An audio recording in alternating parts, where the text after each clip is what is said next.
എല്ലാവർക്കും നമസ്കാരം. എൻ്റെ പേര് ഡോക്ടർ ഷനാസ്. ഞാൻ എമർജൻസി ഫിസിഷ്യനാണ്. ഇന്ന് എന്നോടൊപ്പം ഇരിക്കുന്നത് രണ്ട് പേരാണ്. Miss Megha Ann Ibrahim madam education കൗൺസിലറാണ്, അതോടൊപ്പം തന്നെ കൗൺസിലിംഗ് സൈക്കോളജിസ്റ്റും കൂടിയാണ്. ഇത് ഡോക്ടർ മുരളീധരൻ സർ, ബിഹേവിയറൽ സയൻസിൽ സ്പെഷ്യലൈസ്ഡ് ആയിട്ടുള്ള ചൈൽഡ് സൈക്യാട്രിസ്റ്റ് ആണ്. ഇന്ന് ഞങ്ങളിവിടെ ഇരിക്കുന്നത് വളരെ ഇമ്പോർട്ടൻ്റ് ആയിട്ടുള്ള ഒരു കാര്യം പറയാനായിട്ടാണ്. തലമുറകൾ മാറിക്കൊണ്ടേയിരിക്കുന്നു, അതോടൊപ്പം തന്നെ ഏറി വരുന്ന ജനറേഷൻ ഗ്യാപ്പും. ഇതിൽ ഏറ്റവും അധികം ബുദ്ധിമുട്ടിക്കൊണ്ടിരിക്കുന്നത് അല്ലെങ്കിൽ ബുദ്ധിമുട്ടുണ്ട് എന്ന് പറയപ്പെടുന്നത് നമ്മുടെ കുട്ടികൾക്കും അതോടൊപ്പം തന്നെ പ്രായമായ ആൾക്കാർക്കുമാണ്. അതുകൊണ്ട് നമ്മുടെ ഇന്നത്തെ തുടക്കം കുട്ടികളിൽ നിന്ന് തന്നെ ആവട്ടെ. എൻ്റെ ആദ്യത്തെ ചോദ്യം അല്ലെങ്കിൽ കൺസേൺ മേഡത്തോട് തന്നെയാണ്. മേഡം, ഞാൻ ഒരു നല്ല അമ്മയാണോ എന്ന് എങ്ങനെ മനസ്സിലാക്കാം? വളരെ നല്ലൊരു റെലവെന്റ് ആയിട്ടുള്ള ഒരു ചോദ്യം തന്നെയാണ്. ഇതെല്ലാ മാതാപിതാക്കൾക്കും ഉണ്ടാവുന്ന ഒരു കൺഫ്യൂഷനാണ്, ഞാൻ നല്ല പേരന്റ് ആണോ അതോ മോശം പേരന്റ് ആണോ എന്നുള്ളത്. യഥാർത്ഥത്തിൽ എനിക്ക് പറയാനുള്ളതെന്ന് വെച്ച് കഴിഞ്ഞാൽ നല്ല പേരന്റോ മോശം പേരന്റോ എന്നൊരു കോൺസെപ്റ്റ് ഇല്ല. ഓക്കെ, ഒരു കുട്ടി ജനിക്കുന്ന കൂട്ടത്തിൽ അതിന് മാതാപിതാക്കളും കൂടെ തന്നെ ജനിക്കുകയാണ്. ഓക്കെ, ഇനി പഠനങ്ങളനുസരിച്ച് 4 തരത്തിലുള്ള പേരന്റിങ് സ്റ്റൈലാണ്. ഓക്കെ, ഒന്നെന്ന് പറഞ്ഞാൽ അതോറിറ്റേറിയൻ പേരന്റിങ് സ്റ്റൈൽ, രണ്ടാമത്തേത് അതോറിറ്റേറ്റീവ് അല്ലെങ്കിൽ ജെന്റിൽ പേരന്റിങ്, മൂന്നാമത്തേന്ന് പറയുമ്പോഴത്തേക്ക് പെർമിസീവ് പേരന്റിങ് സ്റ്റൈൽ, നാലാമത്തേത് അൺഇൻവോൾവ് അല്ലെങ്കിൽ നെഗ്ലെക്ട്ഫുൾ പേരന്റിങ് സ്റ്റൈൽ എന്നാണ്. ഞാൻ ഇതിനെ ജസ്റ്റ് ബ്രീഫ് ആയിട്ടൊന്ന് പറഞ്ഞുതരാം. അതോറിറ്റേറിയൻ പേരന്റിങ് സ്റ്റൈൽ എന്ന് പറഞ്ഞു കഴിഞ്ഞാൽ ആ ഫാമിലിയിൽ പേരൻസ് പറയുന്നതാണ് അവസാന വാക്ക്. കുട്ടിക്ക് അതിനകത്ത് ഒരു തരത്തിലുള്ള ഒപ്പീനിയൻ എക്സ്പ്രസ് ചെയ്യാനുള്ള ഒരു സ്പേസ് ഉണ്ടാവില്ല. അവരെന്ത് റൂള് സെറ്റ് ചെയ്യുന്നോ അത് തന്നെയാണ് കുട്ടികളും ഫോളോ ചെയ്യുന്നത്. അതായത് സ്ട്രിക്ട് പേരന്റ്. അതെ, അത് തന്നെ. രണ്ടാമത്തേന്ന് പറയുമ്പോൾ അതോറിറ്റേറ്റീവ് അല്ലെങ്കിൽ ജെന്റിൽ പേരന്റിങ്. പഠനങ്ങൾ അനുസരിച്ച് ഇപ്പോൾ ഏറ്റവും ഇഫക്റ്റീവ് ആയിട്ടുള്ള പേരന്റിങ് സ്റ്റൈൽ ഈ ജെന്റിൽ പേരന്റിങ് സ്റ്റൈൽ അല്ലെങ്കിൽ അതോറിറ്റേറ്റീവ് പേരന്റിങ് സ്റ്റൈൽ.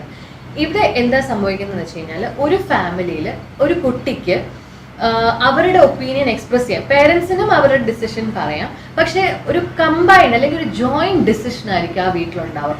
കുട്ടികളുടെ ഒപ്പീനിയനും കൂടെ മാക്സിമം അവർ എക്സ്പ്രസ് ചെയ്യാനുള്ള ഒരു സ്പേസ് ആ വീട്ടിലുണ്ടാവും. സോ അങ്ങനത്തെ കുട്ടികൾ മുതിർന്നവരാവുക അഡൾട്ട് ആകുമ്പോഴത്തേക്ക് അവർക്കുണ്ടാവുന്ന വെച്ച് കഴിഞ്ഞാൽ ആ അങ്ങനെയുള്ള ഒരു ഫാമിലിയിൽ നിന്ന് വരുന്ന കുട്ടിക്ക് സെൽഫ് കോൺഫിഡൻസ് വളരെ കൂടുതലായിരിക്കും. ഒരു ഡിസിഷൻ എടുക്കാനുള്ള കഴിവും അവർക്ക് നല്ല രീതിയിൽ ഉണ്ടാവും. സോ ഒരു അഡൾട്ടിന് വേണ്ട ഏറ്റവും ഇമ്പോർട്ടൻ്റ് ആയിട്ടുള്ള കാര്യങ്ങൾ ഈ ഒരു പാരന്റിങ് സ്റ്റൈലിൽ നിന്ന് കിട്ടും. പെർമിസീവ് പാരന്റിങ് സ്റ്റൈൽ എന്ന് പറയുമ്പോൾ അവിടെ കുട്ടികളുടെ ഡിസിഷനാണ് പേരൻസിന്റെ ഡിസിഷൻ. സോ അങ്ങനെയുള്ളവർ വരുമ്പോഴത്തേക്ക് കുട്ടി അരഗന്റ് ആകാം, അങ്ങനെ ഒരുപാട് പ്രശ്നങ്ങൾ മുമ്പോട്ട് പിന്നെ അവർ ഫേസ് ചെയ്യേണ്ടി വരും. ഓക്കെ, ഇനി അൺഇൻവോൾവ് എന്ന് പറയുമ്പോൾ പേരൻസിനും കുട്ടിക്കും തമ്മിൽ യാതൊരു കമ്മ്യൂണിക്കേഷനും ഇല്ല. കുട്ടിയുടെ വഴിക്ക് പേരൻസിന്റെ വഴിക്ക്. ഇങ്ങനെയാണ് ഈ 4 പാരന്റിങ് സ്റ്റൈൽ. അതിൽ എനിക്ക് പേഴ്സണലി പഠനങ്ങൾ അനുസരിച്ചും പറയുന്നത് ജെന്റിൽ പാരന്റിങ് സ്റ്റൈലാണ് ഏറ്റവും എഫക്റ്റീവ് പാരന്റിങ്. മാഡം, ഒരു ജെന്റിൽ പേരന്റ് ആകാനായി ഞാൻ എന്തൊക്കെ കാര്യങ്ങളാണ് ചെയ്യേണ്ടത്? ഒരു ജെന്റിൽ പേരന്റ് ആകണം എന്ന് നോക്കിക്കഴിഞ്ഞാൽ നമ്മൾ ആദ്യം മനസ്സിലാക്കേണ്ട കാര്യം എന്ന് പറഞ്ഞു കഴിഞ്ഞാൽ നമ്മുടെ ലവ് കുട്ടികളോട് കണ്ടീഷണൽ ആണോ അതോ അൺകണ്ടീഷണൽ ലവ് ആണോ? അതായത് ഞാൻ എക്സ്പ്ലെയിൻ ചെയ്തുതരാം. കണ്ടീഷണൽ എന്ന് പറഞ്ഞു കഴിഞ്ഞാൽ ഇപ്പം നമ്മൾ അവരൊരു പ്രത്യേക കാര്യം ചെയ്ത് നമ്മൾ ഗുഡ് ബോയ് ഗുഡ് ഗേൾ എന്ന് പറയുമ്പോൾ മാത്രം നമ്മൾ അവരെ പ്രേസ് ചെയ്യുന്നതാണോ, അത് അവരൊരു തെറ്റ് ചെയ്താലും ഇല്ല മോനെ അല്ലെങ്കിൽ മോളെ ഞാൻ നിന്റെ കൂടെ ഉണ്ടാകും എന്ന് പറയുന്നതാണോ എന്ന് നമ്മൾ ആദ്യം ശ്രദ്ധിക്കേണ്ട ഒരു കാര്യമാണ്. പിന്നെ രണ്ടാമത്തെ ഒരു കാര്യം എന്ന് വെച്ച് കഴിഞ്ഞാൽ നമ്മൾ ഒരു ഫാമിലിയിൽ നമ്മളൊരു റൂള് സെറ്റ് ചെയ്യണം. ഓക്കെ, അതായത് നമ്മളിപ്പോൾ ഒരു ഡിസൈഡ് ചെയ്തു, അച്ഛനും അമ്മയും കൂടെ ഡിസൈഡ് ചെയ്തു നമ്മൾ കഴിക്കുന്ന സമയത്ത് കുട്ടികൾക്ക് സ്ക്രീൻ ടൈം പാടില്ല, TV കാണാൻ പാടില്ല എന്നുള്ള. TV അല്ലെങ്കിൽ ഫോണ് ടാബ് ഇപ്പൊ പല തരത്തിലുള്ളതുണ്ടല്ലോ. ഓക്കെ, സോ അങ്ങനെ ഡിസൈഡ് ചെയ്ത് കഴിഞ്ഞാൽ നമ്മൾ അവിടെ നോക്കേണ്ടതെന്ന് വെച്ച് കഴിഞ്ഞാൽ എല്ലാവരും ഈ ഫാമിലിയിൽ ഈ റൂള് ഫോളോ ചെയ്യുന്നുണ്ടോ ഇല്ലയോ എന്നുള്ളതാണ്. അതായത് കഴിക്കുന്ന സമയത്ത് മീൽ ടൈം, ഓക്കെ, നമ്മൾ എല്ലാവരും കൂടെ ഒന്നിച്ചിരുന്ന് കഴിക്കും. ആ സമയത്ത് TV പാടില്ല. അങ്ങനെയാണെങ്കിൽ അത് അച്ഛന് അമ്മയ്ക്ക്, ഇപ്പൊ ചേട്ടനോ ചേച്ചിയോ ഉണ്ടെങ്കിൽ അവർക്ക്, ഗ്രാൻഡ് പേരൻസ് ഉണ്ടെങ്കിൽ അവർക്ക്, എല്ലാവർക്കും ഇത് ബാധകമാണ്. ഈക്വലി എല്ലാവരും ഒന്നിച്ചിരുന്ന് കഴിക്കുക. സോ അങ്ങനെ ചെയ്യുമ്പോൾ കുട്ടികൾക്ക് മനസ്സിലാവും, ഓക്കെ നമ്മുടെ വീട്ടിലൊരു റൂള് സെറ്റ് ചെയ്യുന്നുണ്ട്, അത് എല്ലാവർക്കും ബാധകം. അല്ലെങ്കിൽ അവർ വിചാരിക്കും എന്തുകൊണ്ട് എനിക്ക് മാത്രം. അപ്പൊ അങ്ങനെ സംഭവിക്കുമ്പോഴത്തേക്ക് അവർ ഈ റൂള് ഫോളോ ചെയ്യാതാകും.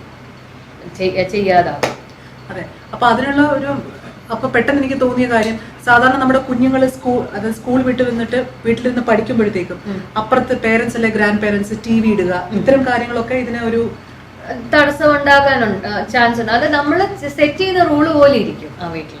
ഇപ്പൊ നമ്മൾ ഇത്ര സമയത്ത് അവർക്കും ടി വി കാണാൻ കൊടുക്കുവാണെങ്കിൽ അപ്പൊ പ്രശ്നമില്ല. അത് പേരൻസ് എന്താണോ നിങ്ങൾ എക്സ്പെക്ട് ചെയ്യുന്നത് അത് നിങ്ങൾ അങ്ങനെ ആയി മാറണം ആദ്യം, എന്നാലേ ആ റൂളിന്റെ ഒരു വിലയുണ്ടാവുള്ളൂ ആ ഫാമിലി.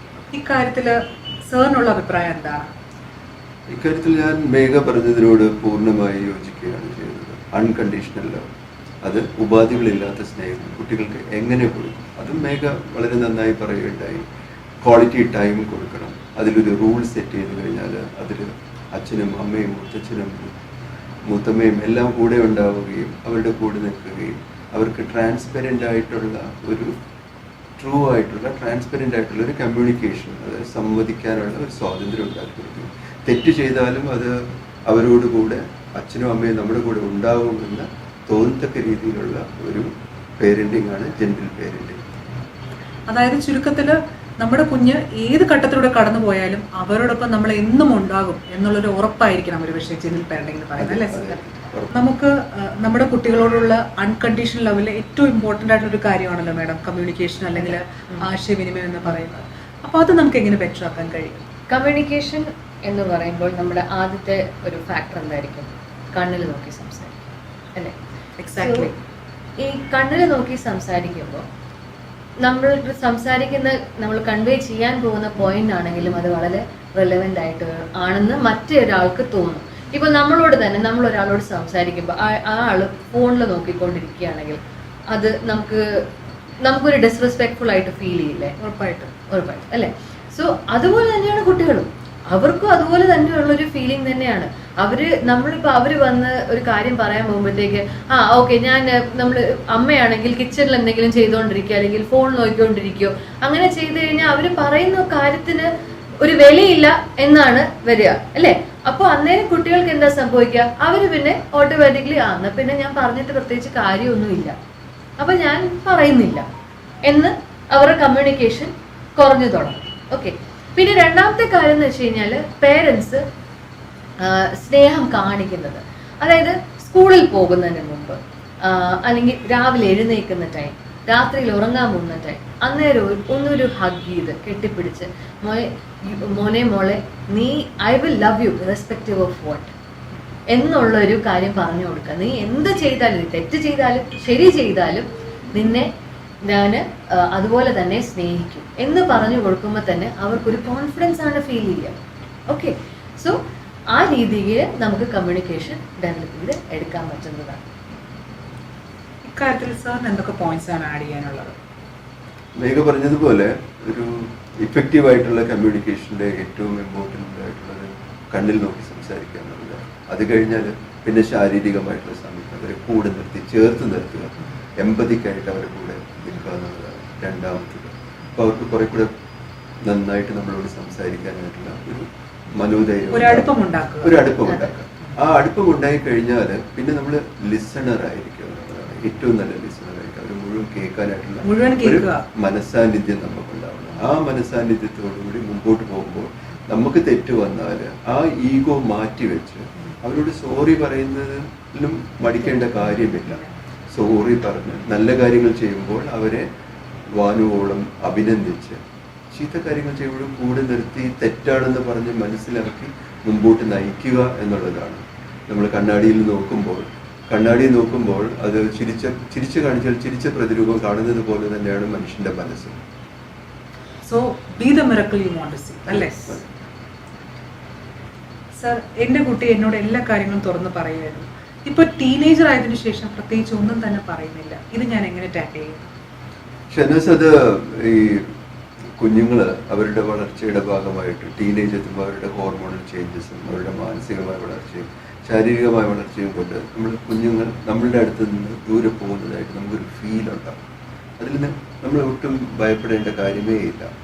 എന്തെന്ന് വെച്ചാൽ അവർക്ക് മുമ്പ് തന്നെ നല്ല രീതിയിലുള്ള കമ്മ്യൂണിക്കേഷൻ കുട്ടികൾക്ക് അച്ഛനും അമ്മയോടും എന്തും തുറന്നു പറഞ്ഞ് സംസാരിക്കാനുള്ള ഒരു അവസരം നമ്മൾ വീട്ടിൽ സൃഷ്ടിക്കുകയാണെന്നുണ്ടെങ്കിൽ അത് ലൈഫ് ലോങ് തന്നെ കണ്ടിന്യൂ ചെയ്ത് കിട്ടുകയാണ് ചെയ്തത്.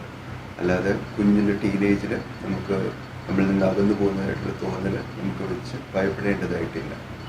ഇപ്പൊ നമ്മൾ ചെറുപ്പത്തിലെ തന്നെ ഉണ്ടാക്കിയെടുക്കണം, അല്ലെ? സാർ പറയുന്നത് ഈ കമ്മ്യൂണിക്കേഷൻ കുഞ്ഞ് ജനിക്കുമ്പോൾ തൊട്ടേ ഉണ്ടാവേണ്ട കാര്യമാണ്. അവർക്ക് നമ്മളോടൊരു പൂർണ്ണ വിശ്വാസം ഉണ്ടായിരിക്കണം. ഉണ്ടായിരിക്കണം. ആ വിശ്വാസം വളർത്തി മുമ്പോട്ട് പോവുക. അവര് നമ്മളിൽ നിന്ന് അകന്നു തോന്നുന്നത് എന്തെന്ന് വെച്ചാൽ അവർക്ക് ഇഷ്ടംപോലെ സമയം വേറെ ആക്ടിവിറ്റീസ് ഉണ്ട്. അവർക്ക് പഠനവും കൂടിയിട്ടുണ്ട്, അവർക്ക് കുട്ടികൾ ട്യൂഷന് പോവാം. പക്ഷെ വരുന്ന സമയത്ത് അച്ഛനോടും അമ്മയോട് സംസാരിക്കാൻ സമയമില്ലായിരിക്കാം. പക്ഷെ അത് നമ്മുടെ തോന്നലാണ്. പക്ഷെ അതിനാണ് ക്വാളിറ്റി ടൈമിനെ കുറിച്ച് മേഘ നേരത്തെ പറഞ്ഞത്. അല്ലാതെ ഇപ്പം ഇത് അപ്പോഴേ തുടങ്ങേണ്ടതാണ്. മാത്രമല്ല എനിക്ക് തോന്നുന്നു ഇത് ജസ്റ്റ് ഒരു ടീനേജിൽ മാത്രമല്ല ഈ ആശയവിനിമയത്തെ കുറിച്ചൊക്കെ നമ്മൾ ചിന്തിക്കേണ്ടത് അല്ലേ. നമ്മൾ തുടക്കത്തിൽ നിന്ന് തന്നെ തുടങ്ങണം. ഇക്കാര്യത്തില് മേഡത്തിന് എന്താ പറയാനുള്ളത്? സാറ് പറഞ്ഞതുപോലെ തന്നെ നമ്മൾ വീട്ടില് അതിനുള്ളൊരു സാഹചര്യം സൃഷ്ടിക്കേണ്ടത് അത്യാവശ്യമാണ്. അതായത് കുട്ടികൾക്ക് കൊടുക്കേണ്ട ഒരു പ്രൈവസിയാണ്. എന്നുവെച്ചാൽ സാർ പറഞ്ഞതുപോലെ തന്നെ മാനസികമായും ശാരീരികമായുള്ള വളർച്ച ഉണ്ടാവുന്ന ഒരു ടൈമാണ് അല്ലേ. അപ്പോൾ ആ സമയത്ത് കുട്ടികൾക്കൊരു സ്പേസ് നമ്മൾ കൊടുക്കേണ്ടത്, അതായത് പ്രൈവസി കൊടുക്കേണ്ടത് അത്യാവശ്യമാണ്. പിന്നെ ഇത് ആഡ് ഓൺ ചെയ്യാനുള്ളതെന്ന് വെച്ച് കഴിഞ്ഞാൽ ഇപ്പം കുട്ടി ചില സമയത്ത് ഷെയർ ചെയ്യുന്നില്ല എന്നുള്ളൊരു ബുദ്ധിമുട്ട്. പക്ഷെ നമ്മൾ മോളെ എന്ത് പറ്റി എന്ന് കോൺസ്റ്റന്റ്ലി ചോദിച്ചുകൊണ്ടിരുന്നു കഴിഞ്ഞാൽ അവർ ചിലപ്പോൾ നമ്മളോട് ഷെയർ ചെയ്യില്ല. അപ്പൊ നമ്മൾ പറയണമെന്നില്ല. അപ്പൊ ആ സമയത്ത് നമുക്ക് എന്താ ചെയ്യാൻ പറ്റുന്നത് വെച്ച് കഴിഞ്ഞാല് എനിക്ക് എൻ്റെ ലൈഫിൽ ഇങ്ങനെയൊക്കെ ചില കാര്യങ്ങൾ ഉണ്ടായി എന്നുള്ള രീതിയിൽ കാഷ്വൽ ആയിട്ട് വീട്ടിൽ കോൺവെർസേഷൻ നടത്തുക. പണ്ട് എൻ്റെ ലൈഫിലും ഇങ്ങനെയൊക്കെ ഉണ്ടായി. അപ്പൊ കുട്ടിക്ക് കുറച്ചുകൂടെ ഒരു ക്യൂരിയോസിറ്റി തോന്നും, ആണോ അങ്ങനെയൊക്കെ ഉണ്ടായിട്ടുണ്ടോ, അപ്പൊ അന്നേരം അമ്മ അല്ലെങ്കിൽ അച്ഛൻ എന്താ ചെയ്തത്. അപ്പൊ ആ രീതിക്ക് നമുക്കൊരു കമ്മ്യൂണിക്കേഷൻ ബിൽഡ് ചെയ്ത് കൊണ്ടുവരാൻ പറ്റുന്നതാണ്. അവർക്കപ്പോൾ കുറച്ചുകൂടെ നമ്മളെ റിലേറ്റ് ചെയ്യാൻ കഴിയും. റിലേറ്റ് ചെയ്യാൻ കഴിയും എന്ന് വെച്ചാൽ നമ്മളടുത്ത് അപ്പോൾ കൂടുതൽ അവർ ഓപ്പൺ അപ്പ് ചെയ്യാൻ തുടങ്ങും. അപ്പൊ നമ്മൾ ആദ്യം മനസ്സിലാക്കുന്നത് നമ്മുടെ കുട്ടികൾ ചെറിയൊരു കുട്ടിയല്ല. ഓക്കെ, നമ്മളൊരു അഡൾട്ട് എങ്ങനെയാണോ അതുപോലെ തന്നെ ആയിരിക്കും. അവർക്ക് അവരുടേതായിട്ടുള്ള ഐഡിയാസ്, ഇമോഷൻസ് ഇതെല്ലാം ഉണ്ടാവും. സോ അതിനനുസരിച്ച് നമ്മുടെ ആ ഒരു പാരന്റിങ് സ്റ്റൈലിനെ സ്വല്പം ഒന്ന് മാറ്റി നമ്മുടെ കാര്യങ്ങൾ കുറച്ചുകൂടെ ഷെയർ ചെയ്യുമ്പോഴത്തേക്ക് അവർ നമ്മുടെ ഓട്ടോമാറ്റിക്കലി കാര്യങ്ങൾ പറഞ്ഞു. മേഘ പറഞ്ഞത് അവരുടെ പ്രൈവസിയിൽ ഇൻക്ലൂഡ് ചെയ്യാതെ അവർക്കൊരു പ്രൈവസി കൊടുത്ത് മുമ്പോട്ട് പോകും, ഒരു സ്പേസ് കൊടുക്കും. അതോടൊപ്പം തന്നെ അവർക്ക് ഹെൽപ്പ് വേണമെന്ന് തോന്നുകയാണെങ്കിൽ മടിക്കാതെ ഹെൽപ്പ് ചെയ്യുകയും ചെയ്യും. അത് മാത്രമല്ല അവർക്കൊരു ഉറപ്പ് കൊടുക്കുക, എന്തുണ്ടെങ്കിലും എന്ത് പ്രശ്നമാണെങ്കിലും അതിന് ഞാൻ കൂടെ ഉണ്ടാകും എന്നുള്ളൊരു ഉറപ്പ് കൊടുത്താൽ അവർ നമ്മളോട് കമ്മ്യൂണിക്കേറ്റ് ചെയ്യും. എന്റെ കുട്ടി എന്തെങ്കിലും ഒരു കാര്യം അല്ലെങ്കിൽ ഒരു സാധനം വേണമെന്ന് വാശി പിടിക്കുമ്പോൾ അതിനെങ്ങനെയാണ് ടാക്കിൾ ചെയ്യേണ്ടത്? ആദ്യം തന്നെ അവർ ചോദിക്കുന്ന ഒരു രീതിയാണ്. അതായത് പ്ലീസ് എനിക്ക് തരാമോ എന്ന് ചോദിക്കുകയാണെങ്കിൽ അത് നല്ല രീതിയിൽ ചോദിക്കുന്ന ഒരു കാര്യമല്ല. അപ്പൊ നമ്മൾ അതിനെ അപ്രീഷിയേറ്റ് ചെയ്യാം. അതായത് ഓക്കെ, എനിക്ക് ഈ ചോദിച്ച രീതി എനിക്ക് ഒത്തിരി ഇഷ്ടമായി എന്ന് നമ്മളൊന്ന് പ്രൈസ് ചെയ്ത് കൊടുക്കുക കുട്ടികൾക്ക്. ഇനി അതല്ല, ഇല്ല എനിക്കിത് വേണമെന്ന് വാശി പിടിച്ച് ശാഠ്യം പിടിക്കുകയാണെങ്കിൽ ആ സമയത്ത് നമ്മൾ ചോദിക്കണം. ആ സമയത്ത് ചോദിക്കരുത്, അത് കഴിഞ്ഞ് കുറച്ച് സമയം അവരൊന്ന് കാം ഡൗൺ ആയി കഴിയുമ്പോൾ പറയണം, ചോദിച്ച രീതി ശരിയാണോ, നിനക്ക് തോന്നുന്നുണ്ടോ എന്നൊന്ന് അവരുടെ രീതിക്ക് തന്നെ അവരോടൊന്ന് ചോദിച്ചു നോക്കണം. ഇത് ശരിയായിരുന്നോ എന്നൊന്ന് ചോദിച്ചു നോക്കണം. ഓക്കെ, രണ്ടാമത്തെ കാര്യം എന്ന് വെച്ച് കഴിഞ്ഞാൽ പിന്നെ നമ്മൾ എനിക്ക് ഇച്ചിരി സമയം എന്താ, അല്ലെങ്കിൽ ഇപ്പൊ അമ്മയോട് ചോദിക്കുകയാണെങ്കിൽ അമ്മ പറയാം ഞാൻ അച്ഛനോടും കൂടെ ഒന്ന് ഡിസ്കസ് ചെയ്യട്ടെ, എന്നിട്ട് നമുക്ക് ഇതിനൊരു ഡിസിഷൻ ഉണ്ടാക്കാം എന്നുള്ള രീതിയിൽ ഇത് വേണോ വേണ്ടയോ എന്നുള്ളൊരു കാര്യം അച്ഛനോടും കൂടെ ചോദിക്കണം എന്ന് പറയും. അപ്പോൾ അത് കഴിഞ്ഞിട്ട് പിന്നെ നമുക്ക് മേടിച്ച് കൊടുക്കാൻ പറ്റുന്ന ചെറിയ കാര്യങ്ങളൊക്കെ ആണെങ്കിൽ അത് മേടിച്ചു കൊടുക്കാൻ പറ്റുന്നതാണെങ്കിൽ നമ്മൾ വാങ്ങി കൊടുക്കുക തന്നെ ചെയ്യണം. ഇനി അതല്ല, ഇതൊട്ടും ശരിയാവില്ല എന്നുണ്ടെങ്കിൽ ഇതുപോലെ തന്നെ അവർ കാം ഡൗൺ ആയി കഴിഞ്ഞ് അവർക്ക് പറഞ്ഞു കൊടുക്കുക. ഇതിന്റെ നല്ല ഭാഗങ്ങളും ദൂഷ്യഭാഗങ്ങളും പറഞ്ഞ് മനസ്സിലാക്കി കൊടുക്കുക. പക്ഷെ അത് അവർ കാം ഡൗൺ ആയതിനു ശേഷം മാത്രമേ അവരോട് അത് പറയാൻ പറ്റൂ, എസ്പെഷ്യലി ചെറിയ കുട്ടികളാണെങ്കിൽ. പക്ഷെ നമ്മൾ ഇതിൽ ഇത്രയും കാര്യങ്ങൾ നമ്മൾ പുട്ടിങ് ഇൻ തോട്ട് എന്ന് തോന്നുകയാണെങ്കിൽ അവർക്ക് അത്രയും തന്നെ ഒരു ആശ്വാസമാണ്. ഓക്കെ, ഞാൻ പറയുമ്പോൾ ഉടനെ തന്നെ നോ അല്ലല്ലോ എൻ്റെ അമ്മ പറഞ്ഞത് അല്ലെങ്കിൽ എൻ്റെ അച്ഛൻ പറഞ്ഞത് എന്നുള്ളൊരു ഫീൽ അവർക്ക് കിട്ടും. അപ്പൊ ആ രീതിക്ക് അവർക്ക് കുറച്ചുകൂടെ മനസ്സിലാവും. ഓക്കെ, പിന്നെ നമ്മൾ നോ പറഞ്ഞാൽ അവർക്ക് അത്ര അങ്ങോട്ട് വിഷമം ഉണ്ടാവും. മാഡം ഈ പറഞ്ഞതിനകത്ത് എനിക്ക് തോന്നിയ മറ്റൊരു റെലവെന്റ് ആയിട്ടുള്ള ഒരു പോയിന്റ് എന്ന് പറയുന്നത്, ഇപ്പം അച്ഛനും അമ്മയും കൂടെ ഒരുമിച്ച് ഒരു ഡിസിഷൻ എടുക്കുക എന്ന് പറയുമ്പോൾ തന്നെ അത് ഒരു ഫാമിലി ലൈക്ക് അല്ലെങ്കിൽ അവരുടെ ഒരു ഐക്യമാണ് അവിടെ കാണിക്കുന്നത്. അതും വളരെ ഇമ്പോർട്ടന്റ്, നല്ലൊരു റോൾ മോഡലാണ്. സാറിന് ഇക്കാര്യത്തിൽ എന്താ പറയാനുള്ളത്? ഷഹനാസ് പറഞ്ഞതുപോലെ ഈ ഒരുമയോടുകൂടിയുള്ള ഡിസിഷൻ, കളക്റ്റീവ് ആയിട്ടുള്ള ഡിസിഷൻ, അത് ഒരു ഏജ് അപ്രോപ്രിയേറ്റ് ആയിട്ടുള്ള റിക്വസ്റ്റ് ആണെന്നുണ്ടെങ്കിൽ ചെയ്തു കൊടുക്കുന്നതിൽ തെറ്റൊന്നുമില്ല. അല്ല അതൊരു ഏജ് ഇൻഅപ്രോപ്രിയേറ്റ്, ആ വയസ്സിന് ചേരാത്ത ഒരു റിക്വസ്റ്റ് ആണെന്നുണ്ടെങ്കിൽ അതിൻ്റെ നന്മ തിന്മകൾ, മെറിറ്റ്സ് ആൻഡ് ഡീമെറിറ്റ്സ് അവരോട് പറഞ്ഞ് മനസ്സിലാക്കി ഇമ്മീഡിയറ്റ് ആയിട്ടുള്ള ഗ്രാറ്റിഫിക്കേഷൻ കൊടുക്കാതെ അത് പോസ്റ്റ്പോൺ ചെയ്ത് ഒരു ഓസ്പിഷ്യസ് ഡേയിൽ അവരുടെ ബർത്ത്ഡേക്കോ അല്ലെങ്കിൽ അച്ഛൻ്റെ ബർത്ത്ഡേക്കോ അല്ലെങ്കിൽ അമ്മയുടെ ബർത്ത്ഡേക്കോ കൊടുക്കുക എന്ന് പറഞ്ഞ് അവരെ പറഞ്ഞ് മനസ്സിലാക്കി മുന്നോട്ട് പോയി അവരുടെ എല്ലാ കാര്യങ്ങളും നിരാകരിക്കാതെ നല്ല രീതിയിലുള്ള കാര്യങ്ങൾ ചെയ്തു കൊടുക്കാൻ പറ്റുന്ന കാര്യങ്ങൾ കൊടുക്കുന്നതിൽ തെറ്റില്ല. അതാണ് ഞങ്ങൾക്ക് പറയാനുള്ളത്. മുരളി സർ, എൻ്റെ കുട്ടിക്ക് വിഷാദ രോഗമുണ്ടോ എന്ന് എങ്ങനെ മനസ്സിലാക്കാൻ കഴിയും? ഷെനാസ്, അത് വളരെ ഇൻട്രസ്റ്റിംഗ് ക്വസ്റ്റ്യൻ ആണ്. എന്ന് വെച്ചാൽ അത് പേരൻസിന് ഏറ്റവും കൂടുതൽ ബുദ്ധിമുട്ടുണ്ടാക്കുന്ന ഒരു സാഹചര്യമാണ്. കുട്ടി മുമ്പ് ചെയ്തിരുന്ന കാര്യങ്ങൾ, നല്ല രീതിയിൽ ചെയ്തിരുന്ന കാര്യങ്ങളിൽ നിന്ന് വിമുഖത കാണിക്കുക, അകന്നു പോവുക, പേരൻസിന് അകന്നു പോവുക.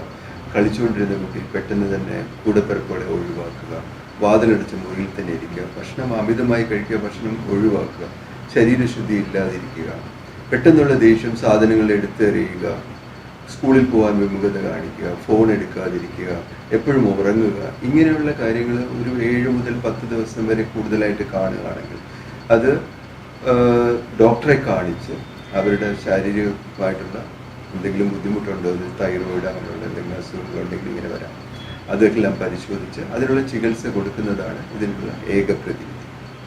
സർ, ഇതിന് എക്സാക്ട്ലി ആരെയാണ് കാണിക്കേണ്ടത്? ഇതൊരു ഫിസിഷ്യനെ ആദ്യം കാണിക്കാം. അത് കഴിഞ്ഞിട്ട് അത് ഫിസിഷ്യൻ നോക്കിയിട്ട് ശാരീരികമായിട്ടുള്ള ടെസ്റ്റുകളിലെല്ലാം നെഗറ്റീവാണെന്ന് കണ്ടാൽ സൈക്യാട്രിസ്റ്റിനെയും അതോടൊപ്പം തന്നെ സൈക്കോളജിസ്റ്റിനെയും കാണിച്ച് അത് ചികിത്സിക്കേണ്ടത് അത്യാവശ്യമാണ്. അതിൽ നമ്മൾ ഒരു മടിയും കാണിക്കേണ്ട കാര്യമേ ഇല്ല. മാഡം, ഇക്കാലത്ത് ലാപ്ടോപ്പ്, ടാബ്ലറ്റ്, മൊബൈൽ ഇത്തരം കാര്യങ്ങളുടെ ഉപയോഗം വളരെയധികം കൂടുതലാണല്ലോ. ഇത് നമുക്ക് എങ്ങനെ ഒരു പരിധിവരെ തടയാൻ പറ്റും? സോ നമ്മൾ ആദ്യം ചെയ്യേണ്ട കാര്യം എന്താണെന്ന് വെച്ച് കഴിഞ്ഞാൽ, ഒരു ദിവസം തുടങ്ങുമ്പോൾ സ്ക്രീൻ ഫ്രീ ആയിട്ട് തുടങ്ങണം. അതായത് അത് കുട്ടികളാണെങ്കിലും പേരൻസ് ആണെങ്കിലും എല്ലാവരും അതുപോലെ തന്നെ. പിന്നെ അതുപോലെ തന്നെ ഒരു കുട്ടിയെ നമ്മൾ ഒരു ദിവസം തുടങ്ങുമ്പോൾ തന്നെ സ്നേഹത്തോടെ വിളിച്ചുണർത്തുക. ഓക്കെ, അത് കഴിഞ്ഞ് അവർ വന്ന് നോക്കുകയാണ്, അച്ഛൻ അല്ലെങ്കിൽ വേറെ ആരെങ്കിലും ഇതുപോലെ സ്ക്രീൻ ഉപയോഗിച്ചുകൊണ്ടിരിക്കുന്നത് കണ്ടു കഴിഞ്ഞാൽ പിന്നെ ഇതിലൊരു അർത്ഥം ഇല്ലാണ്ടാവും. സോ അവരുണരുന്ന സമയത്ത് നമ്മളും അതെല്ലാം മാറ്റി വെച്ചിട്ട് വീട്ടിലെ എന്തെങ്കിലും കാര്യത്തിൽ എൻഗേജ്ഡ് ആകുമോ, അല്ലെങ്കിൽ കുട്ടിക്ക് ഒരു മെഡിറ്റേഷൻ പറഞ്ഞു കൊടുക്കുക, അല്ലെങ്കിൽ മെഡിറ്റേറ്റ് ചെയ്യാനുള്ള അപ്പോൾ അതൊരു ദിവസം ഫ്രഷ് ആയിട്ട് അവർക്ക് തുടങ്ങാനും അതൊരുപാട് സഹായിക്കും. സ്കൂളിലൊക്കെ അവരുടെ ബ്രെയിൻ ഡെവലപ്മെന്റിനൊക്കെ അത് ഒരുപാട് സഹായിക്കും. എല്ലാം മെഡിറ്റേഷൻ ചെയ്ത് കഴിഞ്ഞാൽ അവർ നല്ല സന്തോഷമായിട്ടായിരിക്കും സ്കൂളിൽ പ്രാർത്ഥിച്ചു തുടങ്ങാം. അങ്ങനെ ഏത് രീതിക്കും നിങ്ങൾക്ക് ചെയ്യാവുന്നതാണ്. ഓക്കെ, പിന്നെ രണ്ടാമത്തെ കാര്യം എന്ന് വെച്ച് കഴിഞ്ഞാൽ ഇപ്പം വീട്ടിലിരിക്കുന്ന സമയത്താണെങ്കിൽ ഇൻഡോർ ആക്ടിവിറ്റീസ് ചെയ്യാം. ഇപ്പം ചെറിയൊരു എക്സാമ്പിൾ പറയാം. ഒരു കുഞ്ഞു കുട്ടിയാണെങ്കിൽ പോലും തുണി മടക്കാൻ സഹായിക്കുക, അല്ലെങ്കിൽ വീട്ടിലെ എന്തെങ്കിലും ആക്ടിവിറ്റീസ് അവർക്ക് കൊടുക്കാൻ അത്രയും നമ്മളൊന്ന് ശ്രമിച്ചു നോക്കണം. അതൊരു തുണി മടക്കുന്നതാണെങ്കിലോ അല്ലെങ്കിൽ പാത്രം കഴുകുന്നതാണെങ്കിലോ തൂക്കുക, തുടക്കുക, അങ്ങനെ ചെറിയ ചെറിയ കാര്യങ്ങളാണെങ്കിൽ പോലും അവരെ അതിനകത്ത് ഇൻവോൾവ് ചെയ്യാൻ മാക്സിമം ശ്രമിക്കും. ചിലപ്പോൾ നമുക്ക് തോന്നും അവര് ചെറിയ കുട്ടികളൊക്കെ ആണെങ്കിൽ അവര് മെസ്സൊക്കെ ഉണ്ടാക്കും, പക്ഷെ നമ്മൾ അവരെ അത് ചെയ്യാൻ പ്രോത്സാഹിപ്പിച്ചു കഴിഞ്ഞാൽ അവർക്ക് അതൊരു ഗെയിം ആയിട്ട് അവരത് എടുക്കും, താല്പര്യം ഉണ്ടായി തുടങ്ങും. അതെ, അവർക്കൊരു താല്പര്യം ഉണ്ടായി തുടങ്ങും. പിന്നെ സ്ലോലി അത് ഡെവലപ്പ് ചെയ്യാം. ചില സമയം നമുക്കതൊരു എക്സ്ട്രാ ജോലി ആയിരിക്കാം ചെറിയ കുട്ടിയാണെങ്കിൽ, പക്ഷെ നമ്മളത് സ്ലോലി അത് ചെയ്തു വന്നു കഴിഞ്ഞാൽ അത് ഡെവലപ്പായി വരാൻ നന്നായിട്ട് സഹായിക്കുന്നതാണ്. ഇക്കാര്യത്തില് ഉള്ള അഭിപ്രായം എന്താണ്? മേഘയുടെ concept screen free morning, excellent concept. ഒരു രാവിലെ സ്ക്രീൻ ഇല്ലാതെ ന്യൂസ് പേപ്പറിൽ തുടങ്ങി മുമ്പോട്ട് പോവുക. അത് വീട്ടിൽ പേരൻസ് തുടങ്ങി വെച്ചാൽ അത് കുട്ടികൾ അത് ഫോളോ ചെയ്യുന്നതാണ് എല്ലായിടത്തും കാണുന്നത്. നമ്മൾ നേരത്തെ പറഞ്ഞ പോലെ തന്നെയാണ് നമ്മൾ എന്താണ് ചെയ്യുന്നത് അത് അവർ ഫോളോ ചെയ്യും. അതുപോലെ തന്നെ ഔട്ട്ഡോർ ആക്ടിവിറ്റീസ് പ്രോത്സാഹിപ്പിക്കുക, സൈക്ലിംഗ്, ഗാർഡനിങ്, അച്ഛൻ്റെ അമ്മയുടെയും ജോലി അസിസ്റ്റ് ചെയ്യുക, കാറ് വൃത്തിയാക്കുക, ബൈക്ക് തുടച്ചു വെക്കുക, ഇങ്ങനെയുള്ള ചെറിയ ചെറിയ ജോലികൾ അവരെ ഇൻട്രസ്റ്റ് ചെയ്ത് അത് നല്ല രീതിയിൽ ചെയ്യുകയാണെന്നുണ്ടെങ്കിൽ അവർക്ക് പോക്കറ്റ് മണി കൊടുത്ത് അതിനെ പോസിറ്റീവായിട്ട് റീഇൻഫോഴ്സ് ചെയ്ത് സ്ക്രീനിൽ നിന്ന് മാറ്റിയെടുക്കുക എന്നുള്ളതാണ്. പഠിക്കുക, പഠിത്ത കാര്യങ്ങൾ എന്നിവയ്ക്ക് മാത്രം സ്ക്രീൻ ഉപയോഗിക്കുക എന്നുള്ളൊരു കൺസെപ്റ്റിലോട്ട് നമ്മൾ വളർന്നു വരേണ്ടിയിരിക്കുന്നു. പഴയ രീതികൾ അഡോപ്റ്റ് ചെയ്ത് news paper, magazines, book rentals ഇവിടെയൊക്കെ പോയി ലൈബ്രറിയിൽ ജോയിൻ ചെയ്യിപ്പിച്ച് അവർ ബുക്കുകൾ കൊണ്ടുവന്ന് വായിക്കാനും വീക്കെൻഡിൽ ലൈബ്രറി പോകാനുമായിട്ടുള്ള ഒരു രീതിയിലോട്ട് നമ്മൾ മാറി വരേണ്ട സമയം അതിക്രമിച്ചു കഴിഞ്ഞിരിക്കും. നമുക്ക് കുഞ്ഞുങ്ങളെ ഈ ടാബ്ലറ്റ്, ലാപ്ടോപ്പ് ഇങ്ങനെയുള്ള കാര്യങ്ങളിൽ നിന്നും കംപ്ലീറ്റ്ലി അവോയ്ഡ് ചെയ്യാൻ ഇക്കാലത്ത് കഴിയുമോ സർ?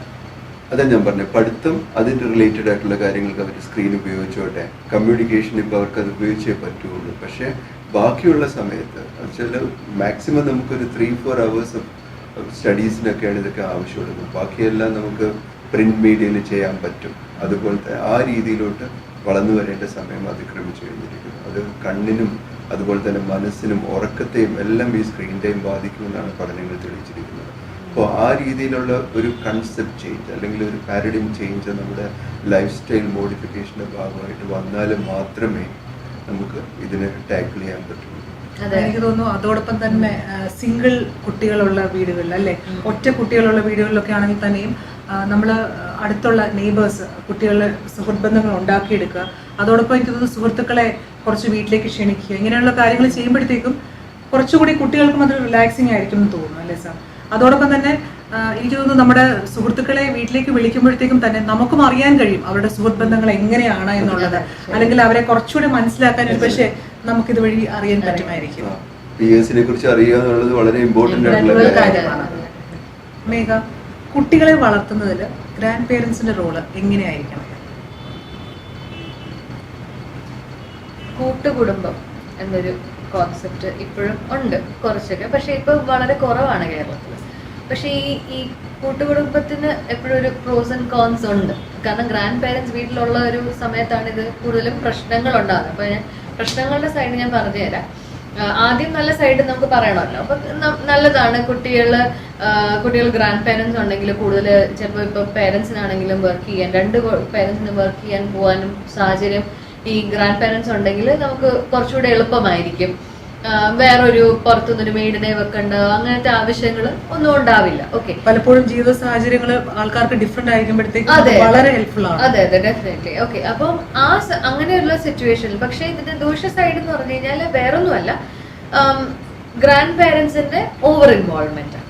അതായത് ഒരു പേരന്റിന്റെ പേരന്റിങ് സ്റ്റൈലിന്റെ ഇടയ്ക്ക് ഈ ഗ്രാൻഡ് പേരൻസ് വന്ന് ഇൻവോൾവ് ചെയ്യുക. അതായത് ഇപ്പം ഒരു പേരന്റ് ഒരു കുട്ടിയെ കറക്റ്റ് ചെയ്യാൻ ശ്രമിക്കുകയാണ്, ആ സമയത്ത് കറക്റ്റ് ചെയ്യാൻ ശ്രമിക്കുമ്പോഴത്തേക്ക് ഉടനെ ഗ്രാൻഡ് പേരന്റ് വന്ന് അല്ലെങ്കിൽ ഒരു അമ്മൂമ്മ അല്ലെങ്കിൽ അപ്പൂമ്മൻ ആരെങ്കിലും വന്ന് ഇൻവോൾവ് ആയി പറയാണ്, അല്ല അങ്ങനെയൊന്നും അല്ല, നീ എന്തിനാ എൻ്റെ കുഞ്ഞിനെ ഇത്രയും വഴക്ക് പറയുന്നത് അല്ലെങ്കിൽ അടിക്കുന്നത് എന്നുള്ളൊരു കാര്യം വരുമ്പോഴത്തേക്ക് കുട്ടിക്ക് അവിടെ കൺഫ്യൂഷനാണ് ഉണ്ടാവുക. ഇവിടെ ആരാണ് ശരി, എൻ്റെ ഗ്രാൻഡ് പേരന്റ് ആണോ അതോ എൻ്റെ പേരന്റ് ആണോ? അപ്പൊ അവരാര് പറയുന്ന കേൾക്കണം എന്നുള്ളൊരു കോൺസെപ്റ്റ്. അപ്പൊ അതുകൊണ്ടാണ് ഗ്രാൻഡ് പേരൻസിന് ഇപ്പൊ അഥവാ ചില സമയത്ത് പേരൻസ് തെറ്റ് കാണിക്കാം.